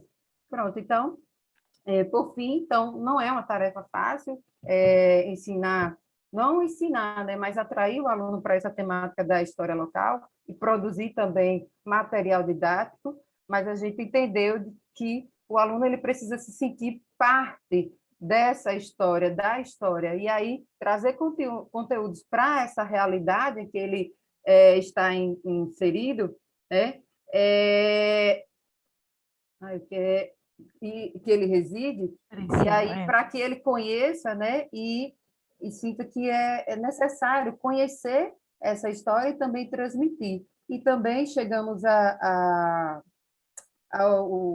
para finalizar, que as atividades revelaram que a utilização dos games ela facilita bastante a aprendizagem e também a perceber, aos alunos a perceberem que a história ela está bem próxima do nosso cotidiano. É muito simples compreendê-la e trazê-la e aproximá-la para a realidade desses docentes. Ok.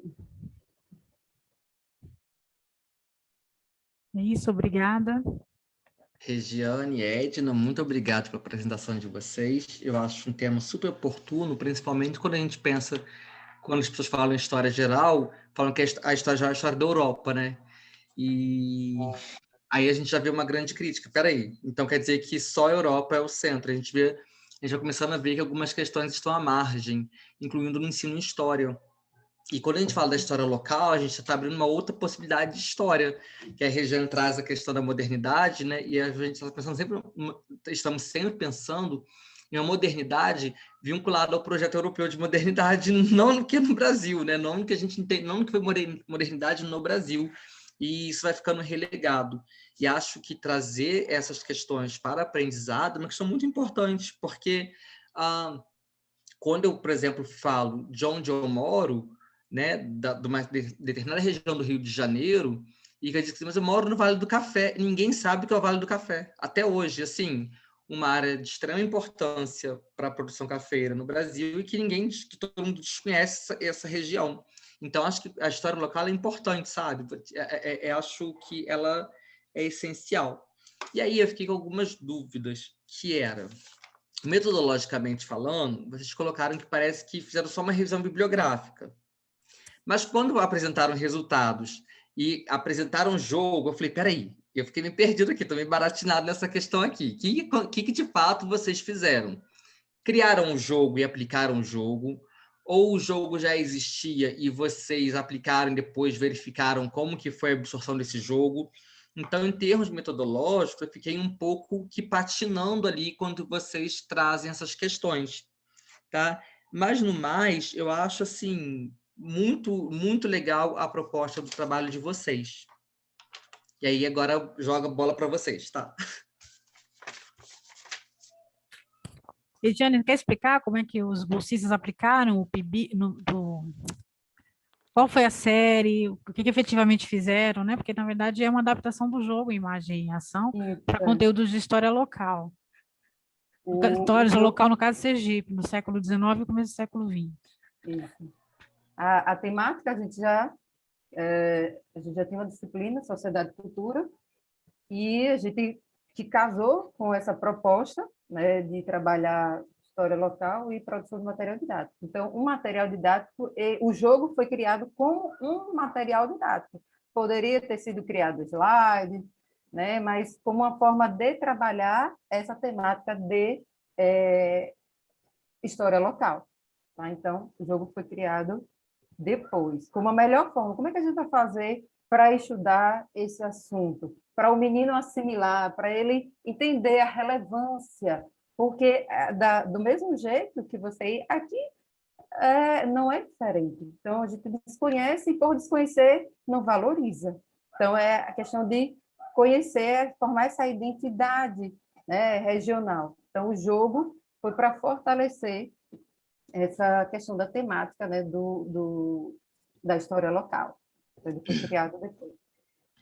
Aí existiam as imagens dos fatos históricos, ou dos processos históricos relacionados à história local. Aí, dentro das turmas, né, eles faziam as perguntas, acionavam as imagens, e aí cada grupo tinha que ir respondendo conforme o que tinha na imagem. Então, a dinâmica era exatamente essa. A sala foi dividida em grupos, né? E aí os bolsistas, o PIBIC, perdão, tiravam eles fizeram antes um tabuleiro com todas as gravuras dos processos seis cartinhas, aí tem ação, era o verbo. Isso, e a partir dos processos históricos relacionados à história local. E aí a Regiane separou algumas aulas para justamente os alunos se envolverem mais com a atividade, né? Foi tirado, então, uma caixa lá no momento. Os grupos foram divididos. É igualzinho o jogo, é exatamente igual ao jogo. Só que os conteúdos que foram ali pedindo ação ou explicação eram relacionados ao conteúdo de história sergipana. Né? Foi um sucesso. E os alunos ficaram, né, depois, divulgaram isso amplamente, né? Trouxe um dinamismo para a sala de aula, a ponto, inclusive, de ter gritaria, assim, ter aquelas torcidas, e ficavam todos lá, assim, se sentindo desafiados para saber quem é que efetivamente ia fazer a melhor ação relacionada àquele tema, o que ia representar melhor aquele tema que tinha sido tirado na carta. Né? Personalidade histórica, pensei. Muito bem bom. Legal. Muito obrigado, Regiane e Edna. A Tiziana está entre nós ainda? Tiziana? Acho que não. Deixa eu olhar aqui. Não tem. Não, ela saiu, então não tem como fazer pergunta a ela. O Felipe tem uma pergunta para vocês. Felipe, você quer falar a pergunta? Pode ser, eu tava digitando a pergunta. Mas eu gostaria de parabenizar o trabalho de vocês, foi incrível. Parabenizar também a coragem de vocês virem aqui no Congresso de Administração, vocês sendo de História. Foi extremamente enriquecedor o trabalho de vocês. Mas, assim, ó, eu sou profissional de gamificação, sou consultor de gamificação, e eu senti alguns gaps no trabalho, principalmente na adoção da metodologia lúdica utilizada. Porque a gente sabe que na metodologia lúdica, ela é dividida em dinâmicas, jogos e gamificação. A dinâmica ela é um pouquinho mais fraca em questão de regras, objetivos, mas o jogo ele já tem as suas regras, objetivos bem definidos e pré-determinados. A gamificação ela não é um jogo, mas sim a apropriação dos mecanismos e elementos do jogo. Por exemplo, no jogo Imagem e Ação, nós temos os seguintes mecanismos: rolagem, mover, interpretação, dedução social, a competição, cooperação, regras, premiação. Elementos, nós temos os dados, as cartas, a ampulheta, o tabuleiro. Isso é os elementos de jogos que a gente utiliza para a criação de um ambiente gamificado. Vocês concordam com isso? Aí, após isso, vocês informaram que vocês fizeram um trabalho igual ao jogo. Um trabalho igual ao jogo, eu acredito que ele se encaixa mais em um jogo de aprendizagem. Vocês fizeram um jogo de aprendizagem. Eu tenho uma indicação para vocês no Instagram, Oficinas Lúdicas. Vocês podem dar uma olhada. O trabalho que esse Instagram faz também é o mesmo que vocês desempenharam. Tudo certo? Perfeito. Acho que a gente acata a sugestão, inclusive, para aprimorar, porque essa turma do PIBID era do edital 2018, a gente já está com o segundo, terceiro edital, e existe sempre uma necessidade, né? Os PIBIdianos gostam muito dessa possibilidade de levar jogos para a sala de aula sem necessariamente teorizar sobre a aplicação desses recursos em termos de atividade pedagógica, né? Então, ao fazer essa indicação, muito pertinente, por sinal, a gente avança, na verdade, para um aprofundamento, né? Para pensar justamente que não é simplesmente a aplicação de uma atividade lúdico-didática diferenciada, né? Existem aí, então, digamos assim, considerações mais reflexivas a serem feitas, né? Que eu acho que são importantes para dar esse acabamento, né? Essa sofisticação, essa melhor abordagem a respeito de uma prática pedagógica que pode ser amplamente utilizada para a história. E qual que é exatamente o desafio, né? É porque geralmente se pensa que história, por ser decoreba, não precisa de jogo, né? História, por ser decoreba, ela não aceitaria uma dimensão que seja de gamificação, né? Considerando aí as duas distinções que você fez. Então, eu acredito que sim, é muito importante essa sua observação e a gente vai estudar um pouco mais a respeito disso, inclusive para orientar melhor nossos alunos a respeito dessas características de especificidade da aplicação lúdica de um jogo e do que vem a ser a gamificação. Perfeito. Giane, quer comentar alguma coisa?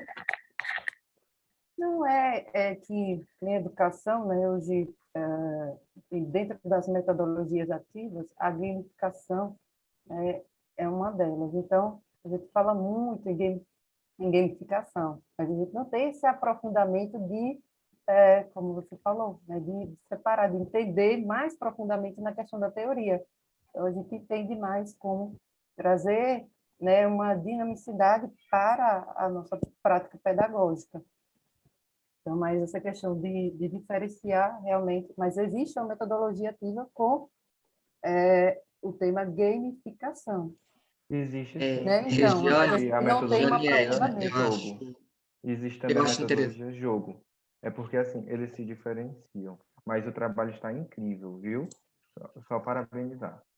Regiane e Edna, e o Felipe, a pergunta que eu fiz para a Tiziane, né, talvez eu consiga responder, que foi sobre metodologia. O que me pareceu foi que a Tiziane ela fez um ensaio, e ensaio não requer metodologia. Isso é uma característica de um ensaio. Então, talvez por isso você tenha sentido que a metodologia não esteja ficando forte, mas porque talvez você não esteja familiarizado com o que a gente chama de ensaio, o que é muito comum, a realização de ensaios.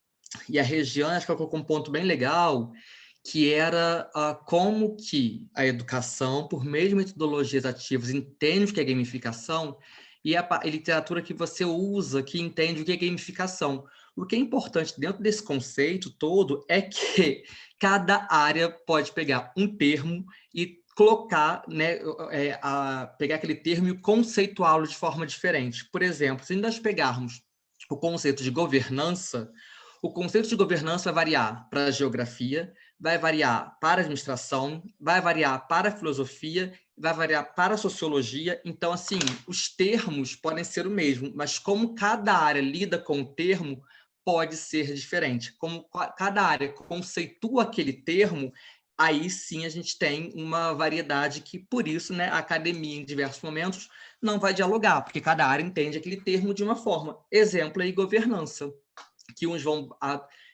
tratar governança naquela ideia de Foucault, baseada em governamentabilidade, outros vão tratar governança por uma questão política, outros vão tratar governança no conceito da gestão. Então, nós temos aí uma pluralidade de conceitos para um único termo. Então, a forma, talvez, que eu não esteja usando o termo, eu não sou da área de educação, mas possa ser que na área de educação o termo gamificação seja conceituado assim. E aí, óbvio que a sua visão da gestão não vai fazer muito sentido para elas que são da área de educação, que entendem gamificação a partir de uma outra ótica, de um outro conceito, de outros autores, que não são os autores da gestão. Talvez tenha acontecido isso. Bom, no mais, eu gostaria de agradecer a apresentação do trabalho de todos vocês. Eu adorei passar essa tarde com vocês. Foi um momento que eu aprendi um pouco sobre gestão da imagem, gamificação, sobre um pouco de história local, aprendi um pouco sobre diversas questões da gestão, e foi muito prazeroso passar esse momento aqui, né? Espero que vocês tenham gostado, espero que cada um tenha aprendido um pouco mais também sobre o trabalho do colega, e a gente tenha crescido, né, um pouco intelectualmente por meio dessa troca de experiências, de pesquisas. Muito obrigado pela participação, mais uma vez, parabéns pelos trabalhos aqui apresentados, que foram de extremo assim, interesse. Parabéns, gente, muito obrigado, tá? Obrigada também a todos pela acolhida. Acho que agora a gente pode ir embora. Valeu, gente. Obrigada. Obrigado, gente.